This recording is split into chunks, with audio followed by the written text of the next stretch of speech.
We are here in Montreal with Alex from Testament, who is not with Testament tonight. You're doing your jazz trio. Correct. Now, tell me a little bit about that. Why jazz? You know, I have different sides. Right. I think as a musician, I see no reason why my playing has to be limited to one genre of music. Okay. And as a listener, I appreciate many different types of music. Right. And around the time I was in my late teens, working on my second album with Testament, I became a big Miles Davis fan. Right.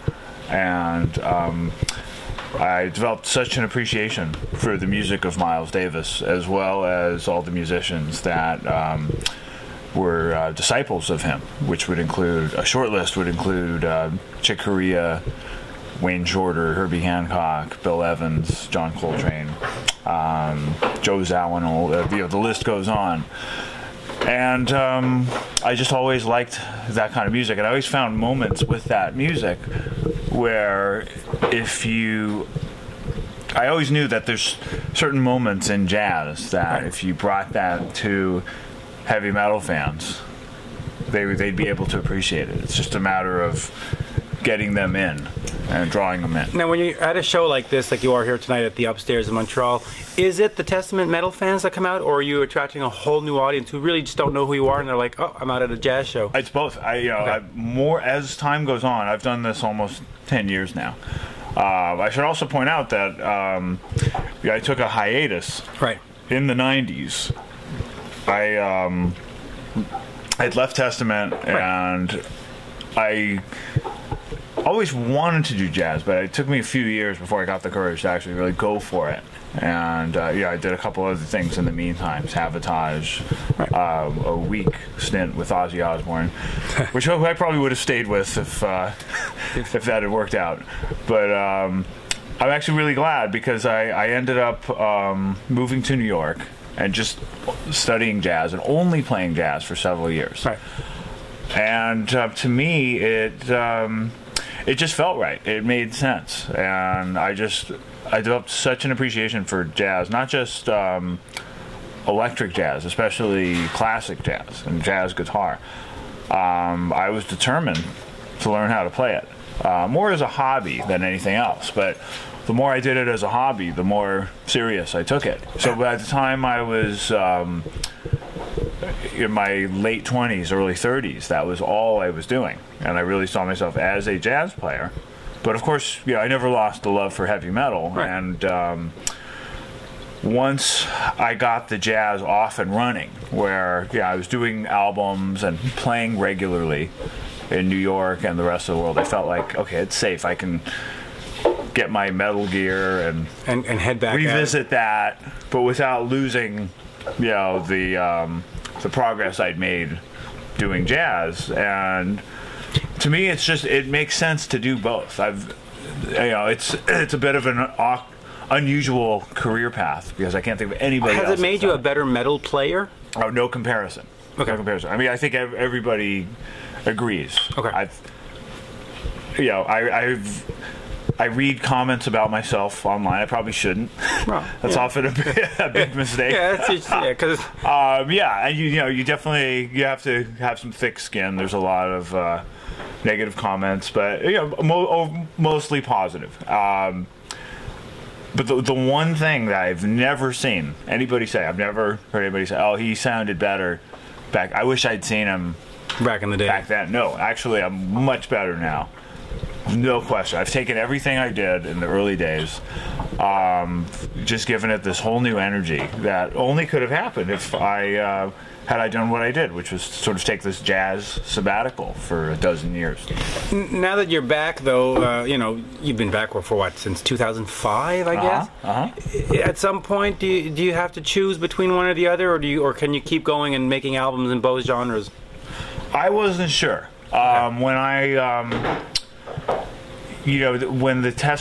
I started doing some metal side projects, in around New York, but nothing serious. And then I started playing with the Trans-Siberian Orchestra, which I've is seen. like which is like heavy metal guitar solos, but plugged into this sort of symphonic, almost musical theater situation. But I hadn't done like proper real metal, and then when Testament called in 2005, and they wanted to get something back together, I decided, well, let's see what happens.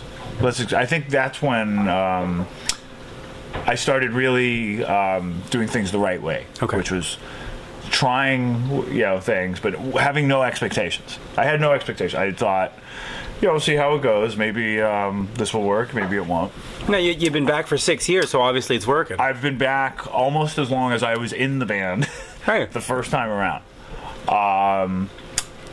And it is working, and I don't feel like it's hurt my jazz playing at all. In fact, it's arguable that it's helped. I just got off this 5-week tour. Right. And of course, the stuff I practice to warm up for the metal shows is pure jazz. It's very, intellectual, very limbers modern. up the fingers and stuff, right? Yeah. I mean, a lot of the stuff that it's basically, I'm continuing a lot of what I learned when I was just doing jazz. Right. I'm studying some of the same music, but it's definitely on a more advanced level. So you can, if you walk backstage or on the bus before Testament goes on, you might hear me playing chord progressions by John Coltrane at a high speed, doing bebop licks, but that really helps me play the metal stuff. And I come off of that tour, and I'm very limber from doing the metal shows and also doing my jazz practice. And I just, I jump into playing with these guys. And I've had the same guys now for about 8 years for my jazz band, Matt Zabrowski and Nathan Peck, and it just feels so natural. Are there other musical genres that you want to explore at some point? Yes, actually, a few. I'm not going to try to do everything there is, and I know there's certain genres that I'm... What would be the next one you want to tackle? I'm very interested in world music, actually. Now, like real world music, not not like not with a reference to world music, like really collaborating with musicians from other cultures. I did a lot of shows last year with Rodrigo and Gabriela, who are some of the top world music musicians in the world. And actually, I met some oud players on that tour in Paris. We had these special guests, Le Trio Gibran. Right. And they were crazy about my metal playing that I did with Roddy Gibb. So we were talking about collaborating. And there's a couple other people like that from different cultures. Do some of those other people from the other genres look down at metal playing? Because there's a general perception that if you play metal, you're no good, or you're just a I think you're not the real musician. Yeah, I think it's changed. Okay. I think it used to be that way, but I think now it's been proven. I mean, there's so many musicians that grew up on that stuff that have morphed into being serious players because of jazz and other styles. I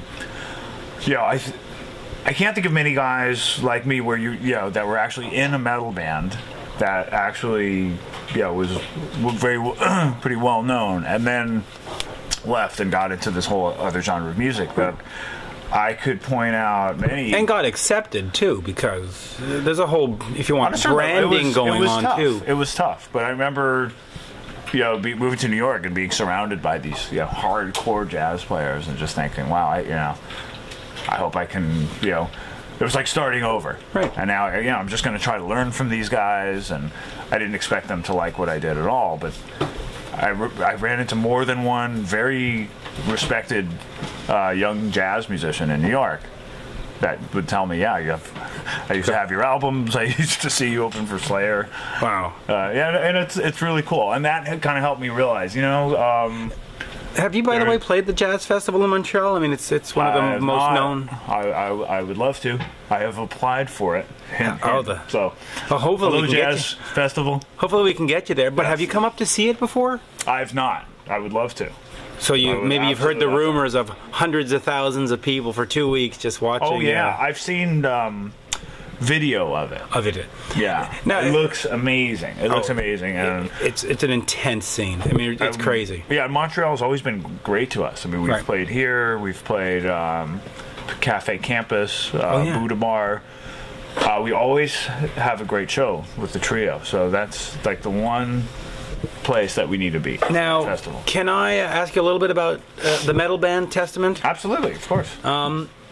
We're just before Christmas. You just came off tour. Your drummer has left the band. Yeah. I found that out online, by the way. Which is a bit of a... It's not exactly a Christmas present, right? So now you got a tour coming up in about 6 weeks from now, 5 weeks from now. What's the plan? Do you call in Gene Hoglan? Do you call in somebody else? Yeah, I'm not really in charge of that. Like, I run my own band. Okay. I don't really run Testament. Okay. You know, I give my 2 cents. Okay. But I know those guys are going to be figuring that. It's really Eric and Chuck that will be figuring that out. But it doesn't put the tour in jeopardy or anything. There's always somebody available.